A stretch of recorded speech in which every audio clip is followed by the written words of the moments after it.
I'm sick and tired of this guy getting chances. This, to me, is one of the all-time saddest stories of drug addiction. Josh Gordon was a supreme talented wide receiver. He was known for his time in the NFL. He even led the league in receiving yards in 2016. He had more yards than two of the greatest receivers to play this game, Calvin Johnson and Antonio Brown, in a single season. Gordon had all the talent in the world, but he faced challenges with substance abuse throughout his career, but demonstrated exceptional athletic ability. Gordon has played for several teams, including the Cleveland Browns, Seattle Seahawks, Chiefs, and the New England Patriots. So this is the story of Josh Gordon. Gordon was born to Elaine and Harold Gordon in Houston, Texas. Before he even went to high school, Josh was already abusing drugs. He even stated this: "I didn't want to feel anxiety." According to Gordon, the drugs helped numb his nerves, so he could just function every day. When he was in 7th grade, Gordon said he took a whole bar of Xanax and ended up nodding off in class. He said his peers started laughing at him. Gordon later attended Lamar High School in Houston, where he played football, basketball, and ran track. He played basketball as a sophomore. In football, he caught 20 passes for 363 yards and 4 touchdowns as a junior. As a senior, he was named first team All-District after totaling 25 receptions for 531 yards and 9 touchdowns. He also competed in track and field as a senior, where he ran the leg on the 4x1 and 4x2 relay squads, helping him capture the state title in both events. During his college recruitment period, Gordon was targeted by Baylor, Houston, Kansas, Missouri, Nebraska, and Texas Tech, just to name a few schools. According to Rivals.com, Gordon was ranked as a 3-star wide receiver. Gordon was recruited by several Division I programs, but chose Baylor because the supervised probation following a felony credit card theft when he was just 17 years old prevented him from living outside the state of Texas. Gordon was required to return home to Houston once a month for drug tests, and he said he only passed because his diluted samples were never flagged. In his freshman year in college, Josh Gordon didn't really do anything. But as a sophomore, Gordon was arrested mid-season when police found him and teammate Willie Jefferson asleep in a car, parked in a drive-thru lane of a Taco Bell at 2 a.m. Officers found multiple bags of marijuana in the car, and both players were charged with a misdemeanor marijuana possession.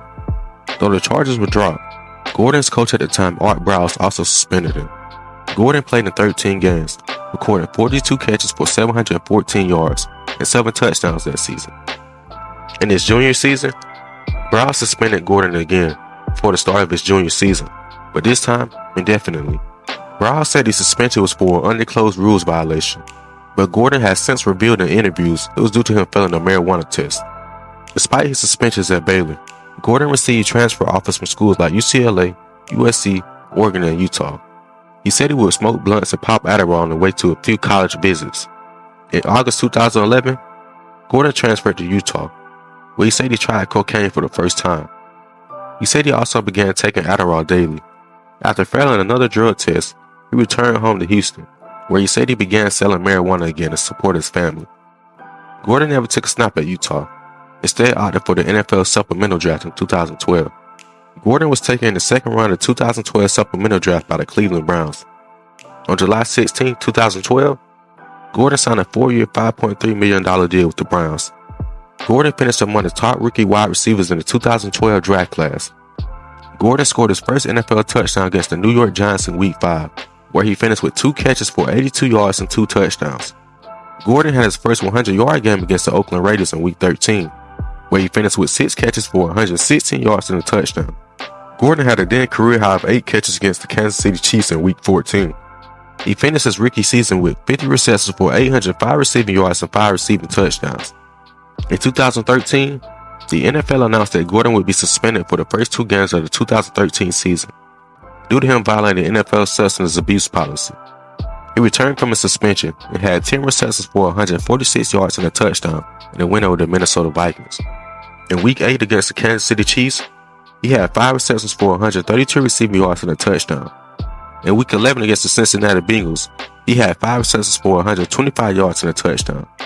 In Week 12 against the Pittsburgh Steelers, Gordon had 237 receiving yards and 261 receiving yards the following week against the Jacksonville Jaguars. This was the first time in NFL history that a wide receiver had back-to-back regular season games with at least 200 receiving yards. Gordon's stretch of 774 receiving yards set an NFL record in a 4-game stretch. He was also voted to the Pro Bowl that year. He finished the 2013 season with 87 receptions, and a league-leading 1,646 receiving yards in 14 games. He was ranked 16th by his fellow players on the NFL Top 100 in 2014. He also earned first-team All-Pro honors. Prior to the start of the 2014 season, Gordon was arrested for a DWI in Raleigh, North Carolina. According to police, he was pulled over just before 3 a.m. for driving 50 miles per hour in the 35 miles per hour zone. His blood alcohol level was 0.09, which is 0.01 over the legal limit. 2 months after Gordon's arrest, the NFL announced he had been suspended the entire 2014 season for a failed drug test. The suspension was later reduced to 10 games due to the league's reformed drug policy. Gordon played in 5 games in 2014, recording 24 catches for 303 yards. He was suspended by the Browns for the final game of the season for a violation of team rules. Gordon said he had missed the team's Saturday walkthrough. In 2015, Gordon was suspended the entire 2015 season due to another violation of the league's substance abuse policy. Days after the suspension was reported, Gordon published an open letter in which he stated, "I failed myself when starting to use marijuana regularly at a young age," he wrote. In March 2017, Gordon applied to the league for a reinstatement, but was denied. On November 1st, Gordon was finally reinstated, but on a conditional basis, meaning that he would be eligible to return in Week 13. He was officially activated off the Commissioner's exempt list on November 30th, 2017, for the Browns' Week 13 game against the Los Angeles Chargers.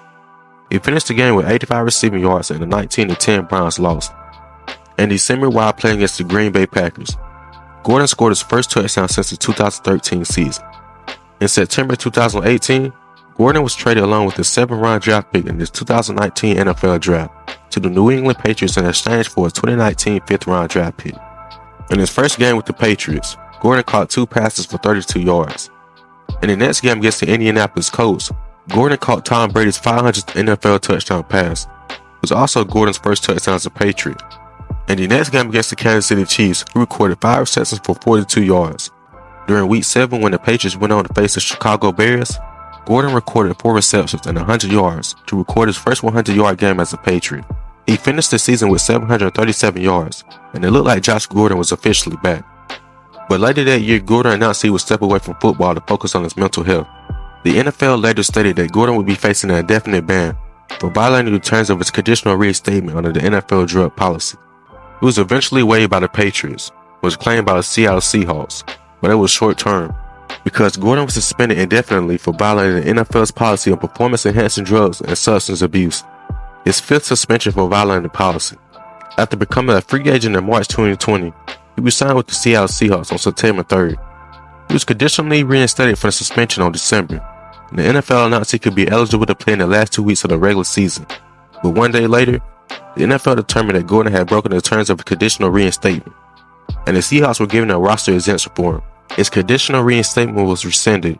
He was again suspended indefinitely by the NFL on January 15, 2021.